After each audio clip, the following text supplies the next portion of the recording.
The Vienna Convention on the Law of Treaties is a treaty concerning the international law on treaties between states. It was adopted on May 22, 1969 and opened for signature on May 23, 1969. The convention entered into force on January 27, 1980. The VCLT has been ratified by 114 states as of April 2014. Some countries that have not ratified the convention, such as the United States, recognize parts of it as a restatement of customary law and binding upon them as such.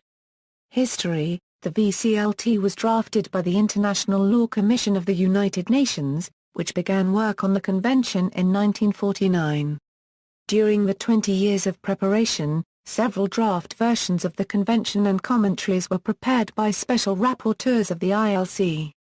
James Brierley, Hirsch Lauterpacht, Gerald Fitzmaurice and Humphrey Waldeck were the four special rapporteurs.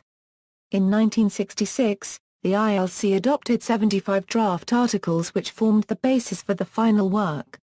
Over two sessions in 1968 and 1969, the Vienna Conference completed the convention, which was adopted on May 22, 1969 and opened for signature the following day. Content and effects: the convention codifies several bedrocks of contemporary international law.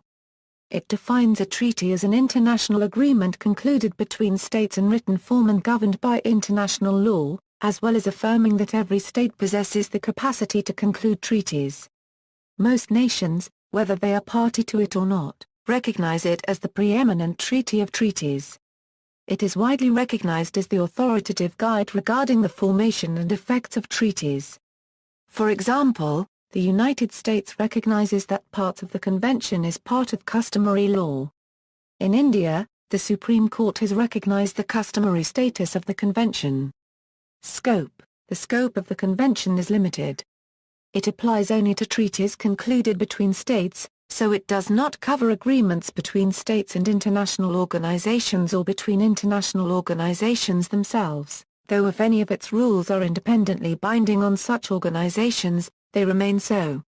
It does apply, however, to treaties between states within an intergovernmental organization.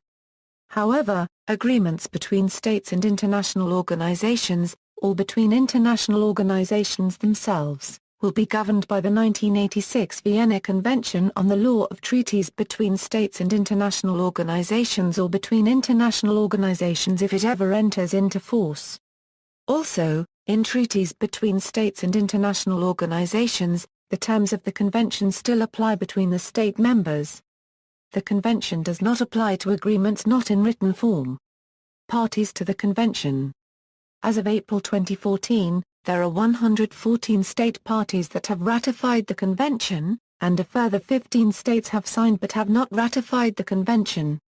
In addition, the Republic of China, which is currently only recognized by 21 UN member states, signed the convention in 1970 prior to the United Nations General Assembly's vote to transfer China's seat to the People's Republic of China in 1971. The PRC subsequently acceded to the convention. 66 UN member states have neither signed nor ratified the convention. Vienna Formula: international treaties and conventions contain rules about what entities could sign, ratify or accede to them. Some treaties are restricted to states that are members of the UN or parties to the Statute of the International Court of Justice. In rare cases there is an explicit list of the entities that the treaty is restricted to. More commonly the aim of the founding signatories is that the treaty is not restricted to particular states only, and so a wording like "this treaty is open for signature to states willing to accept its provisions" is used. When a treaty is open to states, for the depositary authority it is difficult or impossible to determine which entities are states. If the treaty is restricted to members of the United Nations or parties to the Statute of the International Court of Justice, there is no ambiguity. However, a difficulty has occurred as to possible participation in treaties when entities which appeared otherwise to be states could not be admitted to the United Nations, nor become parties to the Statute of the International Court of Justice owing to the opposition, for political reasons, of a permanent member of the Security Council or haven't applied for ICJ or UN membership.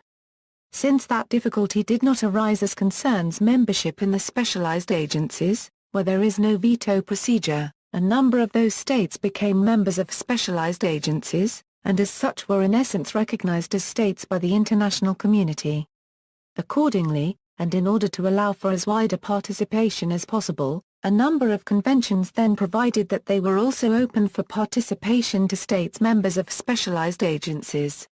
The type of entry into force clause utilized in the Vienna Convention on the Law of Treaties was later called the Vienna Formula, and its wording was utilized by various treaties, conventions and organizations.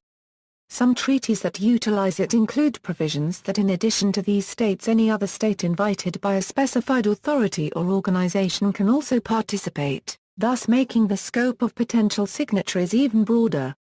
See also, United Nations General Assembly Resolution 97, Vienna Convention on Diplomatic Relations, Vienna Convention on Consular Relations, Vienna Convention on Succession of States in Respect of Treaties, List of Vienna Conventions, Provisional Application.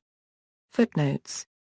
External links, Convention text, Introductory note by Carl Z. Menck, Procedural history note and audio-visual material on the Vienna Convention on the Law of Treaties in the Historic Archives of the United Nations Audiovisual Library of International Law, lectures by Annibeth Rosenboom entitled Practical Aspects of Treaty Law, the Depository Functions of the Secretary-General and Practical Aspects of Treaty Law, Treaty Registration under Article 102 of the Charter of the United Nations in the lecture series of the United Nations Audiovisual Library of International Law.